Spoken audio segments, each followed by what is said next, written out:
Celebrating 10 years of trailblazing in ground support, Exceed marks a decade as your leading partner in ground support equipment leasing.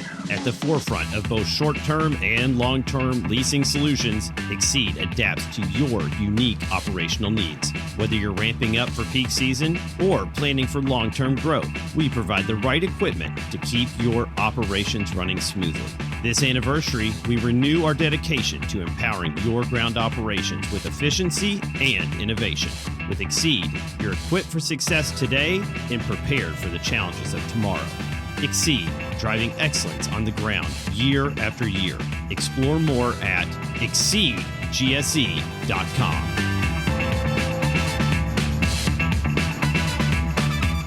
This is Brad Compton. This is Luke Brown. This is Jeff Barrett. This is Tessa Fasen, and you are listening to the GSE Podcast. Oh, man, that's the first time we've ever started the podcast this way. So by laugh track, I love it. So welcome to the GSE Podcast. I'm Matt Weitzel, and I'm here with Luke and Pat Brown. Well, guys, this morning, we've never started out a podcast by playing a sport. And I will say that this morning, we definitely did. We went out and played some pickleball this morning. 7 a.m. Yeah, it was an early start, but you have to, right? Because those courts fill up, I imagine. Yeah. They've been there 10 years, these pickleball courts. And by 8:30, they'll be packed. Actually, today they were packed by 8 o'clock, weren't they? Yeah, I pulled in and I was like, I don't think there's going to be any space left. But luckily, you all had gotten there a little bit early, started warming up because you knew about my prowess. Well, and I was saying to you after we played that we have to cross off all the sports that you've talked about. You talked with Max about soccer, and Joe and John from Malaghan, my company. We talked about golf with them, and now pickleball, we have that conversation. So what sport are we going to? Oh, when I talked about basketball with Patrick McDowell, because his dad was a former NBA player. Oh, so wow. we've really covered, we've covered a lot of sports here on the GSE podcast. Who knew? Yeah. That's interesting. So do you want to talk about how well you did in pickleball today? Here's what I'll say. And we won one. Right. Sorry. We gotta step back for a second. So Luke and I won one of the games. We were playing with Luke and his mom and his dad, and then I went to Pat's team, and or Pat, vice versa. Yeah, exactly. Right. And then I guess so. And then Pat and I won one. So we didn't.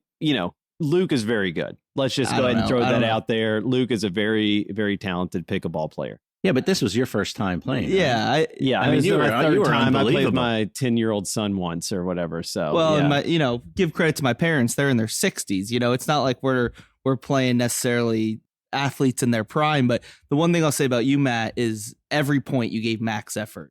Total max effort. Even when I was in the kitchen doing slams and you weren't supposed to. Yeah, I like to jump a lot in my sports for some reason, and I don't know why. Even when it's unnecessary. It's because I have this really high vertical I like to show off. Don't tell anybody, but because I like to surprise people with it. But that was a ton of fun, guys. I really appreciate you. Thanks for coming today. Yeah, that was totally fun way to start the morning. It was a great way to start the morning. You got to start the morning with some exercise. I think so. Absolutely. So Pat, I wanted to have you on because we're doing some Father's Day episodes. We had Brad and Pete Compton on the podcast. And I think you may even know Pete Compton. I don't know if you've talked to him already. I don't know. I have, if they mentioned this, but 35 years ago, Pete was my first manager at FMC. Pete Compton was my first manager at FMC. And then when he left FMC, I was thinking I probably haven't seen him since. So he's doing well. He is doing great. And of course, we have a lawnmower guy going outside. I mean, why wouldn't you this time of day? But yeah, he's doing great. He is retired, and we may have to change. I think we're going to have to change. Yeah. Just came by this morning and we're sitting out on Pat Brown's deck, and it's beautiful, beautiful lanai. I guess what you call this lanai. I don't know what they call it. Yeah, but it's porch lanai. I think it depends on what part of the country you're from. Oh, okay. Yeah. We sat out here for 30 minutes, and there was no lawnmower. And as soon as you started, they started at the same time, and that's just how that kind of works out. We have this great cross breeze coming in here. It's a beautiful day today, and so anyway, so we were talking about Pete. Yeah. So anyways, when I joined FMC, gosh, it must have been, I have to count, probably 30, 35 years ago, maybe even longer. As I mentioned, Pete was my first manager at FMC, and wonderful, wonderful guy. How's he doing? Yeah, he's doing great. He was so much fun to have on the podcast. The stories that he had about my favorite story that he had was that UPS didn't know how to write POs yet. Okay, this was like brand new to them. They didn't even know what a PO was. That's how early on this was, and they needed some loaders. And Pete left all excited about, the fact that he'd gotten this huge order. Right. He stops at a payphone to call and tell everybody how great he was because he had gotten this PO from UPS, but they didn't know how to write purchase orders. So he stops at a bank of payphones, if you remember those guys. Yeah, a long time ago. Yeah, to call FMC and tell him how great he was. And they said, all right, what's the PO number? Give me the PO number. And he goes, oh, I didn't get a PO number. And they're like, well, yeah, I have a PO number. So, he calls him back and was like, hey, we got a PO number. They said, I don't know how to write a PO. This is brand new. And Pete didn't know how to accept a PO. Yeah, exactly. That's right. Yeah. And so it turns out, the punchline of the story is that they end up, the guy gives him this long, thing of numbers that apparently he had just made up, but it ended up being his social security number. He didn't know what to give the guy, so he just gave him his social security number as the PO number. So anyway, so that was, he was full of great stories. I think the one thing that, I learned from the podcast is the reason we're going to continue this series of just kind of talking about the old guard and the new guard, right? Not that Brad's new, but either way is, just how the industry has changed. And in a lot of ways it hasn't at all. And I think that's what we came to realize. I thought there was going to be all kinds of changes. The biggest change was the advent of the cell phone, it turns out. Sure. And, actually every time I saw Brad, how many years has Brad been in the industry? But every time I saw him, the standard question was, "How's Pete doing?" So I've kind of kept up with them through Brad. So it's good to hear. Yeah, he's doing great. And no, I just appreciate you guys coming on today. I think this is going to be a lot of fun. There's no kind of we don't have an agenda for the day.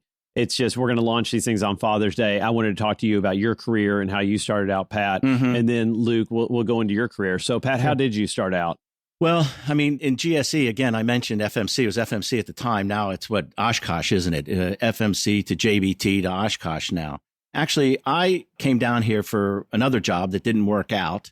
I was married. My wife was pregnant with our first child, and I was just looking for anything. And I wrote to the head guy at FMC, and he interviewed me and said, hey, let's hire this guy for at least I think it was a 6-month trial. And it worked out. And I was there for probably 22 years. And again, Pete was my first boss. And then I worked for a bunch of people after that. Tim Roberts was a real mentor to me. He was in the industry for a long time, went to different companies. But that's really, and then I was recruited by a company called VT. It's now Babcock over in the UK. Okay. I don't know if they're still doing it, but they were doing maintenance for British Airways. And this company VT wanted to bring that model over the United States. So they recruited me. That sounds horrible. They talked to me and I went with them. And so after a year, the financial crisis hit and I was without a job. They were a great company, nothing to do with them. Hopefully nothing to do with me. They honored the agreement that we had and I was just going to get out of the industry. It's kind of a neat story to me, but I had plans to go on a catamaran to Greece with Norm Kosciuszko, and I think we'll probably talk a little bit about Rudy Yates was on that as well. And I was out of the industry. There's no way I was going, but we had scheduled this vacation with our wives the week before the Munich show. So the guys could go straight to the Munich show. And on the boat that week, they all convinced me, come on, Pat, why don't you come along for the heck of it and see what's going on? I'm thinking, no, but they convinced me and I did. My wife went home by herself and I went to the show and I ran into Sal Calvino, and Sal Calvino had just bought IDS. And I explained the story to, I knew Sal, pretty well, not great. So I went to work for IDS. That was for, probably 12 years. And then IDS was bought out by Inland Technologies. And then I retired about 2 years ago now. Sal Calvino started another company, another de-icing company, Next Gen Deicing. And he asked me to go along with him after about a year and a half retirement. So I have to say part-time, though. I always say part-time. Yeah, exactly. And, yeah. So anyway, so that's where I am now. I'm working with Sal Calvino, and I work for John Savage, who's the president of Next Gen Deicing. Oh, okay. So that's it. Kind of boring, but no, it's an amazing story that you just wrote in And then you just had this, storied career after just writing and, well, it wasn't an email. It was interesting because I went to a company that helped get jobs. And at that time, they suggested writing a letter to all these Fortune 500 companies in the area, which FMC was at the time. And that's how I got the job, which is, very interesting. When I left FMC and lost this job with VT, that didn't work out. I thought, I'm not going to be one of those hangers on, not going to be. But how many of there are us of those people? Yeah. Yeah. You're still hanging in there. Yeah. Now, Luke, how did you get your start in the industry? So much different. We weren't writing letters necessarily when I started, but text messages, I guess I would say. Yeah. But, so I went to school actually for broadcast journalism. So I, wanted to do the podcast thing, I suppose. And we kind of talked about this beforehand, how tough the editing process can be. And there's a lot of ancillary things other than just talking into a microphone. And some of those things didn't interest me quite as much. So through college, you have various jobs, and I had a job as a server. And, I was always going to pave my own path, right? My dad was the salesman in every room we ever went in. And I was going to pave my own path, but I got a job in a restaurant, and I, loved upselling an 8-ounce steak versus 6-ounce steak. And, so it begins. So I stayed in the sports world, and I sold tickets for a little bit. One of the teams that I ended up working for brought me down to Memphis, Tennessee. I was there, and the team I was working for wasn't very good at the time. And after every game we would lose, and the season ticket holders would call me, and it would almost, why won't the coach do this? Why can't the team trade for that player? And it turned into sports talk radio. And I thought to myself, well, I got out of sports talk radio, the broadcasting side of it. And I was living in Memphis at the time, and Rudy Yates, who my dad just mentioned going on the catamaran with, had reached out to me about a couple months before or around that time and just wanted to get lunch. I knew him when I was little, through my dad, obviously, but knew I was living in Memphis and his company was out of Memphis. So he asked me if I would meet with him. And I think we either got lunch or dinner or whatever it was.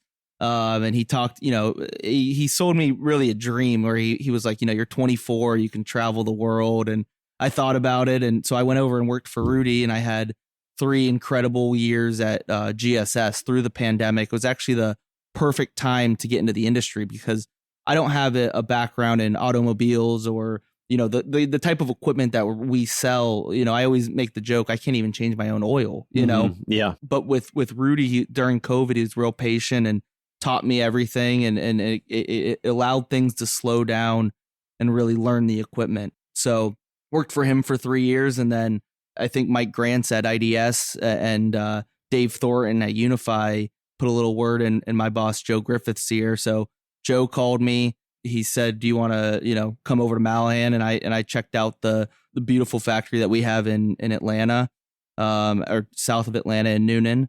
And the rest is history. I've been with Malaghan for about 2 years now. Well, that's great. I got to get back to this whole season ticket holder thing. Okay. So you're telling me that the fans that had season tickets would call you and complain about the coach as if you had something to do with it? Yeah. That you had some kind of power. Oh, yeah. That you could tell the higher ups, hey, listen, we got to get rid of this guy. Yeah. We got to start this person, or we got to run this play more. Get out of here. Yeah, all the time. And you very awkwardly at the end of those conversations, you have to, so Mr. Smith, would you like to upgrade your season ticket package? I can't promise a head coaching change, and I can't promise we'll shoot threes any better than we did last year. But you know what you're going to want is that season ticket package. Kind of funny story too that's related to that. There was a I'm not going to mention the name of a overnight carrier company that was our customer, and I was the salesperson. That carrier, unfortunately, did not deliver a package of one of my coworkers in the office. And he came running into my office and said, what are you going to do about it? They didn't deliver my package. Wait a minute. So it's same thing. We hear that with a lot of our, and I'll joke with a lot of our airline customers, passenger airline customers, where, everyone goes through delays, and it's part of the business and stuff like that. And, someone buying catering trucks will tell me that they'll have to deal with relatives calling them about their flight delay, and it's very funny. There's no flight delays when you're using a Malaghan catering truck. Let's just go ahead and throw that out there. It's an impossibility. It has to be anything but the catering truck, right? Exactly. So premier product. Yeah. So Pat, tell me about how things have changed. I mean, when did you start your career? What year? Oh gosh, no, 1987. 1987. How have things changed in GSE since 1987? You mentioned cell phones, and I remember in international calls, we'd have to carry this little beeper with us and put it up against the telephone so it would use that like European beep so you could get through. You'd have to carry it around with you all the time in Europe. So yeah, it was unbelievable. I never heard of that. Yeah, no, because you couldn't dial to get your messages because it wasn't a US type beep. So you had to carry this thing with you and put it on the receiver. What is it? Not the receiver. The phone that you're talking to. Okay. You got two people here who have never used it. You're asking the wrong people. Yeah. So, but that's one. I think also, Matt. Here we are doing a podcast. Yeah. And I never in the world could even imagine what a podcast was, let alone be doing it with someone. So you talk about changes, and being in the industry, it's like you see the forest through the trees and what comes first. And there's, communications. I mean, we used to do little memos that had different copies on it and put it in people's inbox. And, now it's just so different. I don't know. And I often think, is that better or not better? I mean, you used to see people in the office, didn't you? Instead of just writing, texts or, quick notes to each other. But that's a big one. Communications in my mind is a big one. Yeah. And And you traveled a lot. I did. I think I've not counted recently, but I'm guessing 70, 80 different countries. Yeah. Wow. Yeah. That's so I did incredible. travel a lot. And here I have 3 kids. 2 of them turned out well because of my wife. I don't know about this guy here. So she didn't do such a great job. But no, you have to have a great partner, I think, in order to stay in this business who really understands the traveling. Yeah, for sure. And then was this banana belt? Now, I'd never really heard of the banana belt until... I don't know what a banana... No. Oh, okay. So, Pete Compton was talking about the banana belt or whatever they call it. It was a JBT or the FMC belt loader. Was that, or did you all have a belt loader when you started? Just for a short while, Pete would have been part of the development and everything of that. So I came in late. We had a belt loader. We had baggage tractors. We had they used to have baggage tractors? Yeah. Well, baggage tractors and baggage carts. Oh, so, wow. Okay. Yeah. They had everything when I first got there. And then they decided to really focus on a few of the larger, more complicated equipment. Yeah. De-icers and loaders. So the Commander series was always there when you... Well, no. And actually, when I first got there, it was a mess. And there's people that are going to listen to this that can remember that. The de-ice truck, what was the name of that model? LMD? No. The LMD. It was Quantum. Quantum was a mess. The loader was a mess. The Commander, it just came, we brought it out too early. And I got there right when they had brought it out. So things were crazy. I'm thinking, why did I join this company? It was just horrible. Yeah. And actually, my first job was to put a get well program together to have all the service people go out and do this, hours and hours of work on Commander loaders to get them up and operating the way they should. Really? Yeah. It was not good. Not good at all. But yeah, it worked out, great company. And that's probably something we should talk about is I've been lucky to work with the best. It doesn't matter how good the salesperson is. If you don't have the people around you doing their jobs and doing it well, then forget it. Yeah. So, yeah. But I mean, the Commander series loader now is like, it's like the industry standard. And here, I don't let Luke talk a little bit, but you think a lot about here. We were at the bottom of the bottom when I joined FMC, and certainly not because of me. The engineers were unbelievable what they did. They'd stay 7 days a week and working 7 days a week. And they really, really made the loader what it is today. But it was hard. And we often talked about afterwards, is it better to be climbing that mountain or better to be on the top of the mountain? Because we were on top for a while. We dominated with loaders. And it's always a good question. We always said it was better to be climbing. Same way with IDS. And so it's an interesting conversation. Yeah. Well, so Luke, let's hear a good ground support equipment story from you. Now, could be something from your childhood you remember with your dad, or this could be like a current GSE story. Man, I should have thought about it while we were playing pickleball, because you said you always ask for the GSE story, and I can't think off the top of my head of one. But the only thing I remember is how much fun is always had in the industry, and being in it now, you realize how much hard work goes into it too. We're all out on the road, and my dad mentioned, away from our families probably more than we all would like to be, but at the same time having a lot of fun, friendly with everyone in the industry. And my dad talked about the catamaran story. That wasn't the first one he went on. That was something that his people he would work with were people he would introduce as his friends. They weren't just colleagues. They were they were friends in the industry. And some people I've been lucky to know probably for my whole life, right? That I'm working with now, and some have retired and whatnot, but it's how closely knit the I was gonna say community more than just an industry. Yeah, I think that's safe to say. Yeah. So it just how closely knit everyone is. I mean, that always stood out for me when I was little, and certainly now too. But I'll get back to you by the end of the podcast. No, you're thinking. Good. Yeah, I think the one thing that's changed, and maybe I'm wrong about this, but I felt like 7 years ago, I started with Exceed 7 years ago. So I guess like 8 years ago, or whatever, when I was working with Tug, then I guess it had gone to Textron GSE. However, I didn't feel like I could really talk to the other manufacturers. I didn't feel like comfortable. I thought they were competition. I didn't really think that was like a good thing to be doing. Yeah. I feel like that has changed. I feel like I see the competitors kind of talking to each other now. Like the major OEMs will still, they'll have conversations. They'll be nice, all that kind of stuff. And I don't know if that's IEMA, because now they're all part of this, on the IEMA board. They all have like some kind of membership to that, and they have to see each other. And I think it's getting a little bit more where people are, even though you're competing against each other, it feels like a community more to me than ever, I guess, is what I'm trying to say. So based on that, I do have a story that I'll say real quick. But okay. My first Vegas show, and keep in mind, I started with GSS in April 2019. So we all know what happened in April 2020. So yeah. March really, I really had 10, 11 months before things shut down. And so I didn't have a Vegas or GSE Europe Expo show for a couple years. Probably 2021 was my first one. That would have been 2021 would have been Vegas. So remember one night when I was with GSS that I was still probably I'm still meeting people constantly, but I was even less known in the industry back in 2021. So there's some company, I can't even remember the details of it, but some company threw a party and I just showed up. I just went to it. Why not? I heard people talking about it and I wanted to be in the action and all this stuff. And someone I worked with the next day had said something like, you went to the competitor's party? Like, we're not supposed to do that. And I was like, why? My dad always did it. My dad always talked about hanging out with competitors. That's always stuff that I heard.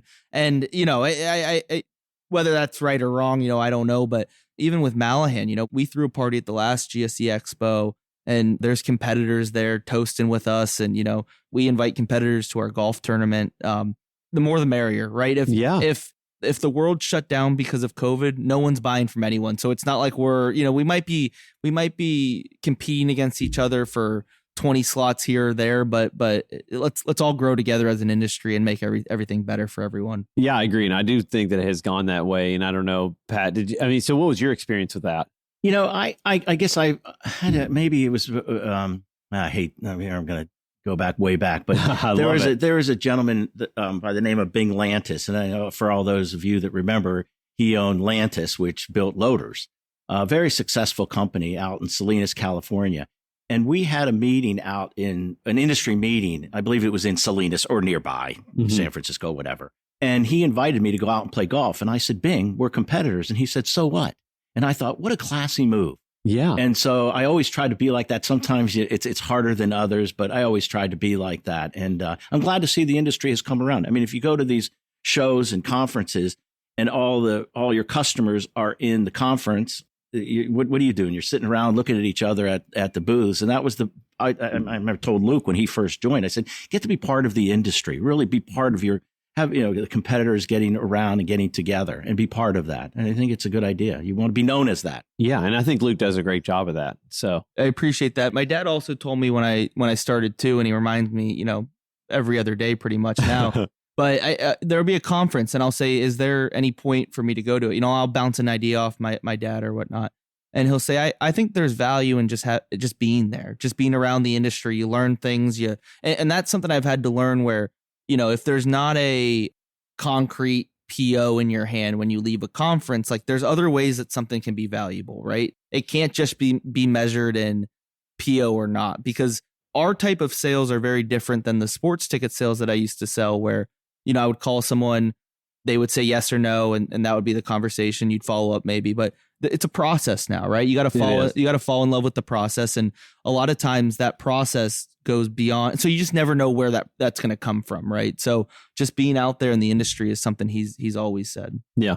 It's interesting that you say that. I always love this industry. One of the reasons I think is because of industrial sales, right, is what we are. When I first got out of college, I started working for Xerox, and I'd have to knock on doors, and people would look at you like you got 5 heads, and that was so difficult. And then when I came here and you call a customer that, hey, can I come and visit you? Yeah, sure. Come on in. And kind of related to what Luke said earlier, I had a mentor one time that told me that good salespeople become intertwined with their customer. And they don't do it because they have to, because it's the right thing to do. They do it because they want to. They become friends with them. And when you leave the industry, as I did when I retired, I stay in touch with a lot of people because we become friends. I mean, Rudy Yates is a good example. Rudy Yates was not a customer, but he was a competitor, really. So that's we were just talking about this. Sorry to cut you off. Right. We were just talking about this yesterday. I was in Noonan at our factory, and we were with a customer, and I was saying, my fiance will be watching a sporting event, and my fiance's like, "Why are you rooting for Utah?" And I'm like, "I have a customer who went to Utah." All of a sudden, like, to my dad's point about becoming intertwined with the industry, it's like they become your friends, and you root for your friends' happiness. Yeah, for lack of a better way. Or to say why are you not rooting for Utah? Well, I have a competitor that went to school there. Yeah, exactly. That's awesome. Or the customer who went to Utah didn't give me the PO this week, so I'm not rooting for them. What's a PO? Yeah, exactly. Nice callback there. I'd say most of my friends are in the industry, and I talk to people every day from the industry, and, not because I need to, just because I want to. Yeah. And it's just been a great industry, and I've loved it. And, I got into the industry by just happenstance getting into a Enterprise Rent-A-Car with Brad Compton. Oh, isn't that something? I didn't know that. Yeah. So I was working at Enterprise Rent-A-Car, and I guess Brad's wife or something happened where they had an accident in the car. Okay. And they had been renting a vehicle for 2 weeks while it got fixed. And then Brad had to drop off the vehicle because their vehicle had gotten fixed. And then he needed to ride back home. And that was like Enterprise's thing, right? We'll pick you up, right? Or, we'll take you, whatever. So anyway, so I hop in a car with Brad Compton, and I started talking to him, and I was like, "What do you do?" He's like, "Oh, I sell these tugs at the airport." And I was like, "Oh yeah, I've seen those around," because I used to work at the Enterprise at the airport. So anyway, he's like, "We're hiring." And that's how I got into the industry. And, through a relationship just like built in those 15 minutes where we were driving from the Enterprise place to his house. And that's a very, very cool story. I did not know that. Yeah, it was completely random back in 2007. And but I've loved it. And I've just had the greatest time, going to all these industry shows and meeting all these people. And that's the reason I started the podcast, is because I want to continue talking to these people, continue sharing these stories. And that's the reason I always bring up, what's a good story that you have from the industry, because you ask anybody in GSE if you have a good GSE story, they all do, right? Because we all have those crazy nights in Vegas or going on catamarans and all these different things, fishing trips. And there's so much cool stuff that happens outside the doors of the purchasing agent, I always said too here, kind of relating to your story with Brad, when I was with, FMC and IDS, they'd say, who should, we got to hire somebody. Who should we hire? And I'd always say, let's hire somebody from outside the industry, somebody that somebody in the company knows that, God, that guy's a good kid and he's a go-getter. We can teach him. And I know that a couple people in the industry, actually, that's the way I came in. They took a chance on a young kid, but I was willing to do anything to get into the industry. I mean, I remember going to events and sitting on the sidelines and thinking, God, wish I could be like that guy, and just being on the outside looking in. But two of the guys I always think of is Norm Kosciuszko was like that. He was hired. He was a professional skier, and I hired him in Airplane. Here I'm good people that remember all this stuff. And he turned out to be great. John Moore, who's still in the industry. He was I think promoter for rock and roll bands. And I think Norm actually met him and said, "Hey, I think you'd be pretty good at this." Wow. And he got into the industry. And that was probably 35 years ago. And same thing with you. Good job for Brad. I appreciate that. Yeah, no, I definitely started from the bottom. He put me out on the line for the first month in August, right, in Marietta, and I was, just sweating, just standing out there, the guys turning the wrenches to be able to understand the equipment. But yeah, I mean, he took a chance on just a young kid, and I think it ended up working out well. I don't know if everybody would agree with it. I'd love to hear Brad's version of that, where he went to go make a reservation and Hertz was $3 more, so he went with Enterprise. Or like the sliding doors moment of like why he chose Enterprise, the background of it and stuff. Here you talk about, go back to Rudy and talk about Brad, and certainly in my career, I always say there's a handful of people that really change the course of your life. And those are the type of people that do. And so they're always those ones that say, gosh, if I didn't meet that person, I wouldn't be here today. Yeah, I mean, if his wife wouldn't have wrecked that car or whatever, I would it was his wife. You didn't admit that. That I wouldn't be sitting here today. And I remember we met at a restaurant in Marietta, and to have lunch for the first time, kind of meet him and this guy named Dick Baxter. Oh yeah, and, wow. Yeah, back in the day, right? Wow. Call back to that guy. Yeah. So he was a great person. But so we walk into this restaurant. And Brad and Dick and I are standing waiting for the hostess. And I look over and there's my manager from Enterprise. And I turn like white as a sheet. You know what I mean? Because I'm supposed to be on my lunch break and not on a job interview. And I had to tell them, like, can we go somewhere else? And so we ended up like going somewhere else. And it was an embarrassing thing, but it's just crazy how things work. I don't know. But anyway, I don't know if that was a good story or not. But there's probably 17 restaurants in that shopping center, and they chose the one that you were at. Exactly. Yeah. Oh man. All right. Well, let's talk a little bit about Malaghan now. Since you're standing here or sitting here, I see that you released a new electric belt loader. Yes. So we've released the electric belt loader. It's something our engineers have been working on for at least a year, maybe a couple of years. It's something a customer came to us and we're looking for a modern solution to some of their problems. They wrote down a list of, this is something we're dealing with. This is something we're dealing with. This is something we're dealing with. And I think electric you've done some podcasts. I know Gabe Sampson did a great one on electrification and stuff like that. So the way we looked at it was, if we're going to develop a new product, we're not going to go backwards. So it's all electric, lead acid or lithium. So it's out there. It's in Seattle and LA. There's one in Boston, New York. So it's, I guess, coast to coast. There's some in Europe that I know are floating around as well. So it's a new product for us. Yeah. So is this going to replace the bendy belt, or is it in addition to? So the chassis is modular, which allows for the bendy belt to be placed on top of it. Okay. So it'll be the same exact bendy belt. The bendy belt moving forward will be electric as well. Okay. And there will be a new iteration of the bendy belt. So I think we're on the 3rd generation of it. And that's the same thing, taking customer feedback. And one of the things, and I know you interviewed Joe Griffith before, and I think one of the real advantages that Malaghan has, I think I really like our, support and engineering and all of that stuff. But Joe came from an airline. Joe was with Delta for 11 years. So when a customer, Exceed, or the end user, whomever it is, gives feedback, like, Joe knows what it's like to be on both sides of it. And that's really trickled down to the rest of our company as well. So with the bendy belt, you'll start seeing a more slender version of it, I would say, something that's less of a footprint, I guess is the right way to say it.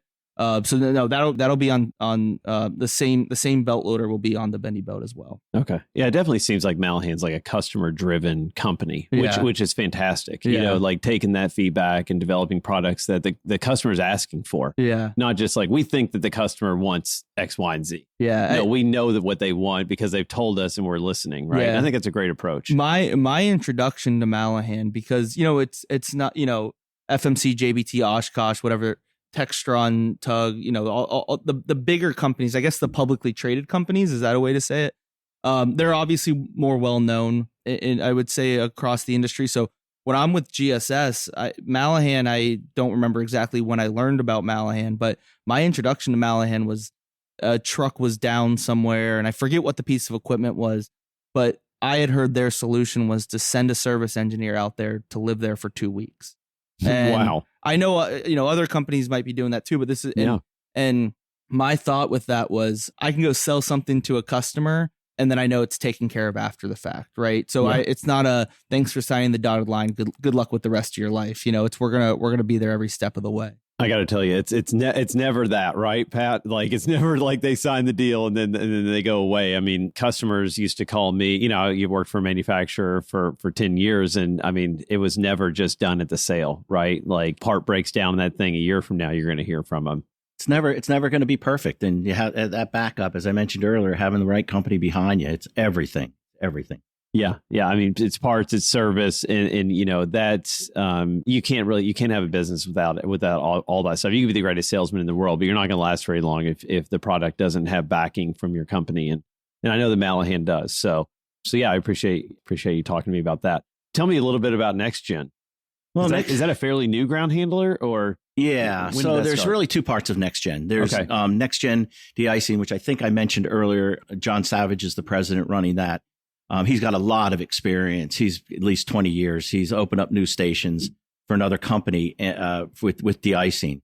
And then also there's Next Gen Ground Handling, which is run by Oz. Gosh, what's Oz? I don't even know if I know Oz's last name. Oz's last name is like terrible. Yesel Tepe. Everybody knows Oz. Yeah. I think it's just one word, right? It's just Oz. Yeah, I butchered his last name. I know I did, but the name how he got Oz. I always think this is a good story where his name is Osgur. It's Ozgur. Right. And Sal and him were out to lunch, and Sal didn't know how to say his name. So he introduced him as Oz, and he's been Oz ever since. I did not know that. Yeah, that's what Oz told me. Yeah. I love that story. So you did have a good GSE story. You said a free-flowing conversation, so I knew it would come up eventually. Yeah, exactly. There you go. But anyways, so Sal Calvino, who owned IDS, he probably sold it about 8 years ago, decided to get back into the industry a couple of years ago. And he's hired a few people to do that. And opened up a new station in Colorado Springs just last year. I believe we de-iced over 800 airplanes there. Wow. So really when you start on Oz, has another story on how many stations he has. I believe he's got about 10 stations. But really, when you have someone like a Sal Calvino that he's done it before, really the first step is getting a customer or customers and really getting credibility. And then what we're going to be doing is what we have done is offer fantastic service.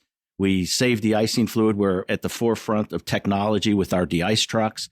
Actually, right now, during a de-icing operation, a customer can actually turn on his computer and see how we're de-icing live. Oh, okay. And so that's that in all of our trucks. In all of our trucks on those trucks. Yeah, I did. Yeah, no, that's all right. I had questions for Luke. Yeah, no. That goes back to how the industry's changed when talking about telematics. Yeah, I think that's a big change. Tell them what. Yeah, I know, right? And then, do you mind if I ask, what kind of trucks you all use in Next Gen? Well, in our first operation in Colorado Springs is JBT. Okay. Yeah, and so I'm the sales guy, and I leave that up to our operators. But I think we're open. I know we're open to other ones. I think we've got John Savage just visited with Luke in Atlanta, right? To look at your truck. Yeah. Oh, Malaghan does de-icing trucks, right? So we have even newer than the new belt loader. We have a new de-icer. Oh, really? Yeah, it was on I guess demo last year in Jackson Hole with Delta and Unify, and it's in our factory in Atlanta. So if anyone wants to see it, that's welcome to come out to Atlanta. So next week is the SAE meetings, which is for sure. That's down here. It's in Florida, Fort Lauderdale. Fort Lauderdale. I'll be giving a presentation on it. It's a self-propelled de-icer.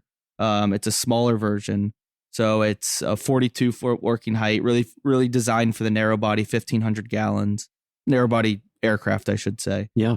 But what it allows us to do is really control the process of building it. And the lead times have gotten long, and they've come back a little bit, but we still have to order chassis a year and a half out. And a lot of times for de-icing companies, the bids aren't out yet, and there's a whole process to it. So it's hard from a business to order that far in advance and not know if you're going to build on them or not. So the self-propelled de-icer allows us to build the chassis from the ground up. And then we can rely on our own manufacturing and not have to outsource quite as much. Yeah. Malaghan manufactures a lot of their own things. Correct. Yeah. Over in Ireland. Yeah, for sure. Yeah. So you'll be giving a presentation.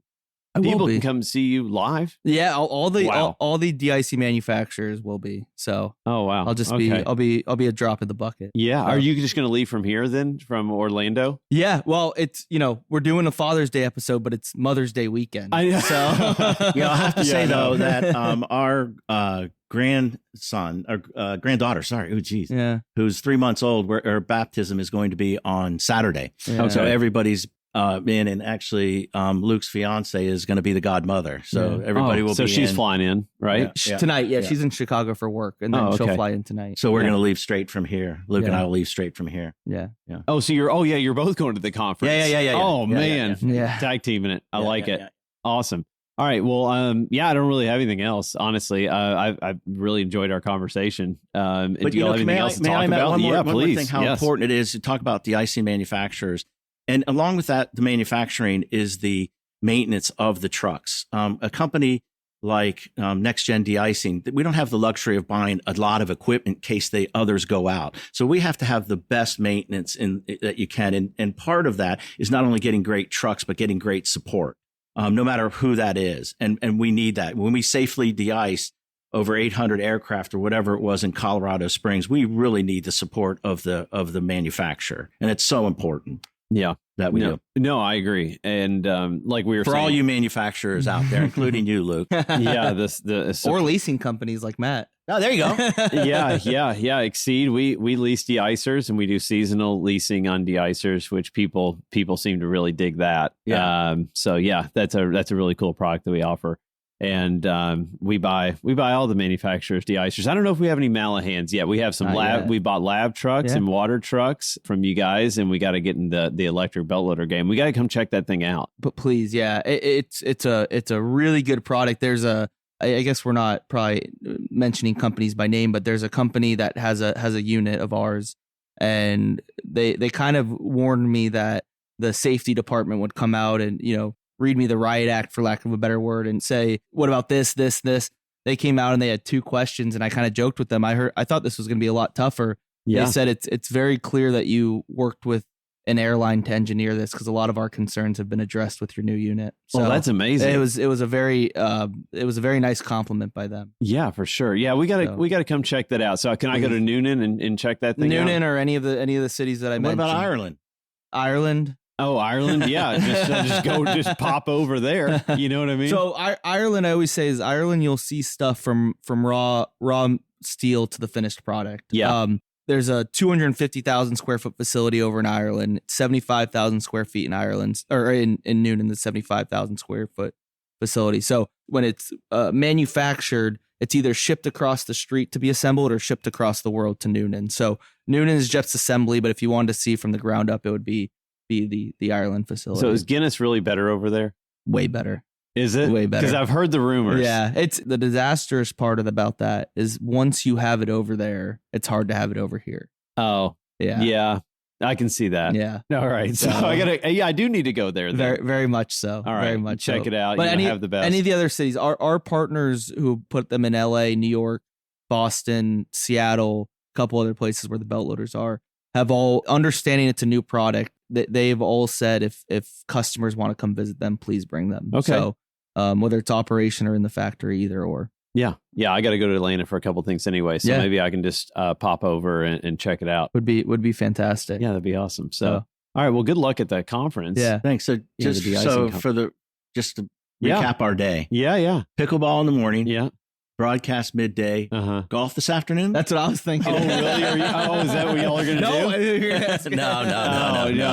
No. You know what? I think I might actually have to go back home and work now. What? Yeah, I got these customers, calling and texting and emailing and I was going to ask my dad because, he makes, I always joke with him because he's very quick to let people know he's only part-time. And he worked a great career, so he deserves very well part-time. Deserved. But is this part of your part-time work today, or do you have to do stuff this afternoon? No, I'm working. Yeah. No, we played golf last time that I saw you in Orlando. Yeah. So we've done golf, we've done pickleball, and next what we've decided is that seeing as though the only sport that I'm halfway decent at is tennis, we'll go out and play some tennis. Yeah. And then your wife does CrossFit. Yeah. Wife does CrossFit, so you all can go do that. And well, maybe we should have you do that first, and then you can play me in tennis. You'll be all worn out, and then I definitely have a better shot. But you're as good as you are starting pickleball. I don't want to play you in tennis. Well, the pickleball, I was really impressed with Luke's skills. He's pretty good out there. And yours, obviously, Pat. I mean, I thought that went without saying, honestly, but. I'm the most dominant 29-year-old anytime I play 65-year-olds. Oh. Oh man, that's hilarious. I actually play I don't anymore, but I used to play consistently with a guy who was 85 years old. And if you hit this tennis, right, and if you hit the ball to him, he was not missing. I mean, he's also 6'4", so like he played the net really well. Right. He just wasn't a great mover, but he was a good mover. He swims a quarter mile a day. Wow. And is out on the tennis court daily and at 85, and he's unbelievable. So there's a guy at that pickleball court. He's on the other courts on the other side, and I don't know how old he is, but he's probably 60, 70. And, I have a much different game than I would say an older person would have. I have a little more power. Yeah, you got whatnot. some power. And baseball power. A little bit. And I would play him, and he beats me every single time. Really? And I'll joke with him back and forth, and I'll be like, you weren't supposed to hit that one. Like, it was a nice shot. He was like, then why'd you hit my paddle? Yeah. But it's one of the reasons why I like pickleball is, it's a good workout, but you see people of different ages, people of different cultures out there. Like, it's really become a sport that it's like a phenomenon now. Bringing this conversation full circle, just like the GSE community. Oh man, the pickleball community brings everyone together. I love it. I think that's a great ending to the podcast. Yeah. So thank you all so Matt, much. Thanks so much for coming by. And, thanks for doing this with us. Yeah. Oh yeah, this is fantastic. I love it. Yeah. So we had a great day together, and I really appreciate you all doing this. And this has been Matt and Pat and Luke for the GSE Podcast. Thanks, guys. Thanks, Matt. Thank you. Thank you for tuning in to this episode of the GSE Podcast. We hope you found it informative and engaging. If this episode resonated with you, please share it with your colleagues and peers in the ground support equipment community. Your support is invaluable to us. We'd appreciate it if you could take a moment to rate and review our podcast. Your feedback not only encourages us, but also helps expand our reach within the GSE community. Keep an eye out for more episodes as we continue to explore the dynamic world of ground operations, bringing you the latest trends, insights, and stories from the industry. Thank you for listening to the GSE Podcast. Until we meet again, stay grounded and keep pushing forward.